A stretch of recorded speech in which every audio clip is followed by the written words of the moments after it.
Hello, हमें question के बने हमें दिया गया है कि माना P एक परवलय है जिसका शीर्ष तथा नाभि धनात्मक एक्स अक्ष पर है तथा उनके मूल बिंदु से दूरी जो है क्रमशः 2 और 4 इकाई है। यदि O 0 0 से परवलय P पर दो स्पर्श रेखा खींची जाती हैं तो P को S तथा R पर मिलती हैं, जो ट्रायंगल SOR का क्षेत्रफल हमें बताना है कितना होगा। हमें बोला एक परवलय है जिसका शीर्ष जो है धनात्मक एक्स एक्सिस पर, शीर्ष धनात्मक एक्सिस एक्सिस पर है और नाभि भी हमारी है, तो इसे ओ मान लेते हैं, इसे एस मान लेते हैं। अब हमें बोला है और उनकी मूल बिंदु से दूरी 2 और 4 है, तो इसे ओ नहीं मानते, इसे ओ नहीं मानते हम। तो हमें बोला है कि इसकी मूल बिंदु हम मानते हैं कि यहाँ कहीं होगा मूल बिंदु, ये 0 0 मान लेते हैं हम, ये ओरिजिन हो जाएगा।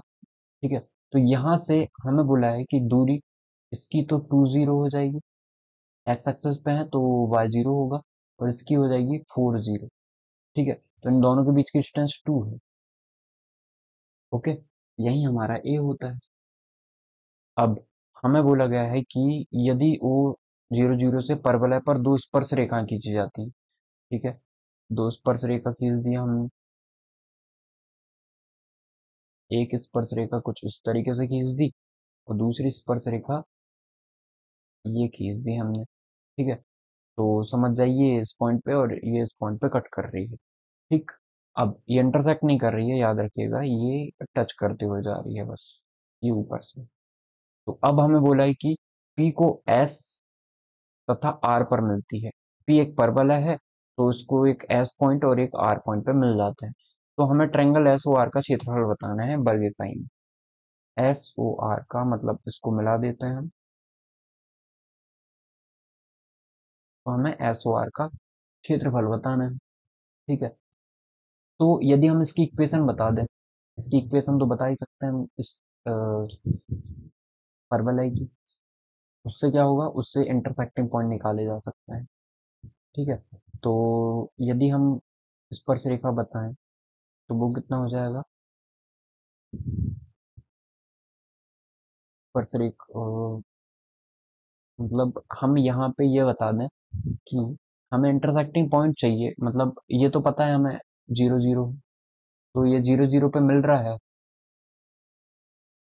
ये डबल ओ पे मिल रहा है। अब आप ना इसका डायरेक्ट फॉर्मूला है, यदि पी आपको पता है, यदि ये वाला पॉइंट पता है आपको, तो आप आसानी से एक फॉर्मूला का यूज करके एरिया ऑफ ट्रायंगल लगा सकते हो, मतलब एरिया ऑफ ट्रायंगल निकाल सकते हो। क्या क्या है फॉर्मूला, त्रिभुज का क्षेत्रफल होता है, हम इसे x1 y1 बोलें, हम क्या बोलेंगे, x1 y1।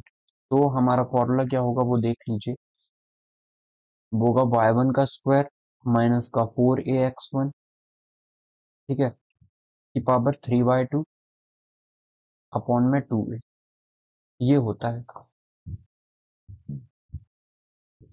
अब इस फॉर्मूले से हम डायरेक्ट निकाल लेते हैं, फिर एक दूसरी मेथड भी हमें आपको बता दूंगी।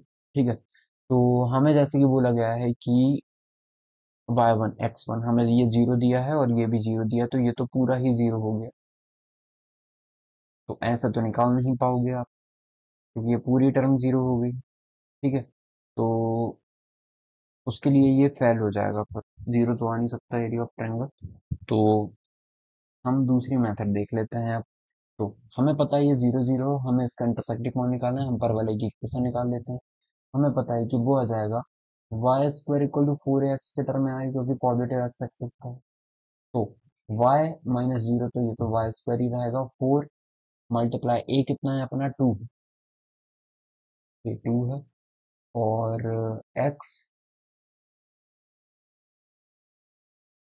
एक्स प्लस का फीस कितना है, 2 है, तो ये आ जाएगा। तो ये आ गया वाई स्क्वायर इक्वल टू में 8x+2, ये इक्वेशन बन गई। ठीक है, तो ये पॉइंट इस इक्वेशन को सेटिस्फाई करेगा बिल्कुल। तो अब ये पॉइंट तो हमें पता नहीं है कितना है, अ, हमें इसकी ना इक्वेशन आप y इक्वल टू में स्लोप वाली फॉर्म से निकाल सकते हैं कि y इक्वल टू में कितना होता है, ax mx mx plus ay m। ठीक है, इस वाले फॉर्मूले से हम निकाल सकते हैं, दोनों की स्लोप आ जाएगी तो फिर पॉइंट निकाल लेंगे कि ये पॉइंट सेटिस्फाई कर रहा है, इक्वेशन निकाल लेंगे। लेकिन हमें क्या करना है, हमें तो सिर्फ बताना है कि ये वाले पॉइंट एस और आर पता होने चाहिए, तो हम इस क्वेश्चन को आसानी से सॉल्व कर सकते हैं। 1 सेकेंड, हम ना इसे क्या लिखते हैं, x-2 होता है, ये माइनस में होता है, इसे चेक कर लीजिएगा, ये माइनस में होता है, ठीक है। ये हो जाएगा वाई स्क्वायर इक्वल टू में 8x-2। अब हमें एक चीज पता है कि यदि हम इसकी डायरेक्ट्रिक्स निकालें, डायरेक्ट्रिक्स कितनी हो जाएगी, आपको पता है कि ये x-2 इक्वल टू में a हो जाएगा, ठीक है। x-2 इक्वल टू में a होगा। या फिर आप इसे कंपैरिजन करो y इक्वल टू में, y इज इक्वल टू, हम x-2 को x मान लें, कैपिटल X, तो ये कितना आ जाएगा, हो जाएगा 4 मल्टीप्लाई में 2, ठीक है। तो आप बोलोगे कि यहाँ पर जो वैल्यू है, हमें जो गिवन है, वो कितनी गिवन है, x की वैल्यू कितनी है, 2 है। तो यहाँ पे हम बोल देंगे कि माइनस एक्स इक्वल टू में -2 हो जाएगा, जरूर से a की वैल्यू 2 है, तो डायरेक्ट्रिक्स वहीं तो होती है, x इक्वल टू में -2, एक्स की वैल्यू कितनी है, x-2, 2 से 2 कैंसिल, एक्स की वैल्यू कितनी आ गई, 0। मतलब डायरेक्ट्रिक्स किससे होके जा रही होगी, 0 पॉइंट से होके जा रही होगी, ठीक है।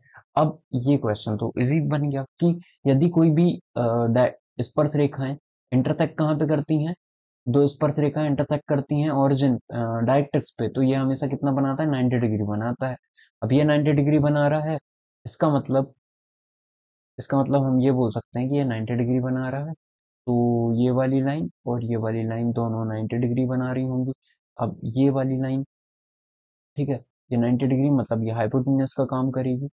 अब हम एक काम करते हैं कि यहाँ पर हमें ये पता है कि x की वैल्यू कितनी आ गई है हमारे पास, x इक्वल टू 0 आ गया है, ठीक है। तो अब x इक्वल टू 0 आ गया है, तो हम एक काम कर लेते हैं, यहाँ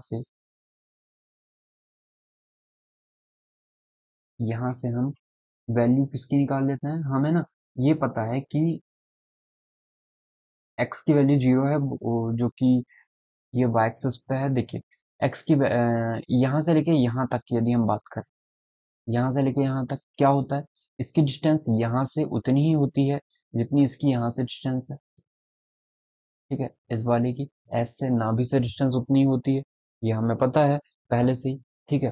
तो अब हम एक काम करते हैं, अब मैं ये प्रॉपर्टी क्यों बता रहा था, क्योंकि देखिए यहाँ से लेके यहाँ तक की डिस्टेंस, मुझे बताइए कि यहाँ से लेके यहाँ तक की डिस्टेंस कितनी है, 2 है। यहाँ से लेके यहाँ तक की डिस्टेंस कितनी है, 2 है। और यहाँ इसका मतलब सिंपल है कि ये वाला जो पॉइंट होगा वो कहाँ से जा रहा होगा, लेटस रेक्टम हो जाएगा। अरे सिंपल है ना, कि हमें बोला गया है कि यहाँ से यहाँ तक की डिस्टेंस उतनी होती है जितनी यहाँ से यहाँ तक की डिस्टेंस होती है, ठीक है। इसका मतलब ये जरूर से लेटस रेक्टम हो जाएगा, हमारा 4a हो जाएगा, ये नाभि से होके जाएगा, ठीक है। तो अब यदि ये नाभि से होके जा रहा है, तो हम अब इसका बता सकते हैं कि y इक्वल टू कितना, मतलब ये तो नाभि से होके जा रहा है, नाभि से होके मतलब यहाँ से लेके यहाँ तक की डिस्टेंस, ठीक है, ये कितनी है, 4 है। तो x हमारा 4 हो गया, तो y की वैल्यू निकाल लेते हैं। अब x हमारा 4 है, इसके लिए x 4 है हमारा, तो y की वैल्यू निकाल लेते हैं कितनी होगी। तो वाई स्क्वायर इक्वल टू में कितना होता है, 4ax, ठीक है। तो x की वैल्यू हमें कितनी गिवन है, 4 है, तो 4 मल्टीप्लाई में वाई स्क्वायर इक्वल टू में ये कितना गिवन था हमें, 4 मल्टीप्लाई, एक second, Y square equal to में 8x-2 गिवन था, ठीक है। तो वाई स्क्वायर इक्वल टू में 8, एक्स की वैल्यू कितनी है, 4 है, 4 मल्टीप्लाई 2, 4 माइनस 2 2, तो वाई स्क्वायर इक्वल टू में कितना आ जाएगा, 16 आ जाएगा, या वाई की वैल्यू प्लस माइनस 4 आ जाएगी। इसका मतलब यहाँ पे +4, यहाँ पे -4, तीनों पॉइंट पता है हमें, ठीक है। तो अब आप इसको कई तरीके से सॉल्व कर सकते हो, बाकी हमें एग्जैक्टली ये पता है कि ट्रायंगल का एरिया कितना होता है, 1/2 मल्टीप्लाई में हाइट मल्टीप्लाई बेस होता है, ठीक है। तो 1/2, हाइट कितनी है, यहाँ से यहाँ तक 4 है, मल्टीप्लाई बेस कितना है, इसका बेस यहाँ से यहाँ तक लेटस रेक्टम कितना होता है, 4 मल्टीप्लाई ए हो जाता है, ठीक है। तो 4 मल्टीप्लाई मतलब 4 मल्टीप्लाई 2 8 हो जाएगा, ठीक है। अब 8 हो जाएगा तो 8 लिख देते हैं, 2 से 2 टाइम 8 मल्टीप्लाई 2 16, और 16 ही हमारा करेक्ट आंसर हो जाएगा। आई होप आपको ये क्वेश्चन समझ में आया होगा कि हमने कैसे सॉल्व किया है। आपको यहाँ कंफ्यूजन हो सकता है, जो मैं रिलेट कर पा रहा हूँ कि आप देखो, आपको ये लगेगा कि यहाँ से यहाँ तक चलो, ये लेटस रेक्टम ही क्यों होगी, मतलब जो एस और आर को हम मिला रहे हैं वो लेटस रेक्टम ही क्यों हो गया। ठीक है, ये कंफ्यूजन आपको हो रहा हो तो हम आप खुद देखिए कि यहाँ से लेके हमें बोलेगी ये 90 डिग्री बनाएगा, है ना, ये प्रॉपर्टी जो यूज हुई इससे तो आपको कंफर्म हो गया होगा कि ये 90 डिग्री बनाएगा। अब यदि ये 90 डिग्री बना रहा है, ठीक है, यदि ये 90 डिग्री बना रहा है इसका मतलब यदि आप इनको इससे मिलाते हो, अपने पैराबोला से मिलाते हो, तो इनकी जो डिस्टेंस होती है वो सेम होती है, तो हमें पता ही है ये वाला कॉन्सेप्ट। या फिर ना आपको ये डायरेक्ट प्रॉपर्टी पढ़ी होगी आपने कि सर ने आपको पढ़ाया होगा कि यदि आप डायरेक्ट्रिक्स से कोई टेंजेंट ड्रॉ करते हो तो वो दो टेंजेंट ड्रॉ करते हो डायरेक्ट्रिक्स से तो वो हमेशा किससे होके जाती है, फोकस से होके जाती है। सिंपल है, यदि वो फोकस से होके जाती है इसका मतलब नाभि से होके जाती है, इसका मतलब आप इन दोनों को मिलाओगे तो वो तो लेटस रेक्टम ही बनने वाला है। ठीक है, तो इसका मतलब आई होप आप रिलेट कर पा रहे होगे, तो आपका जो करेक्ट आंसर होगा वो 16 हो जाएगा। Thank you.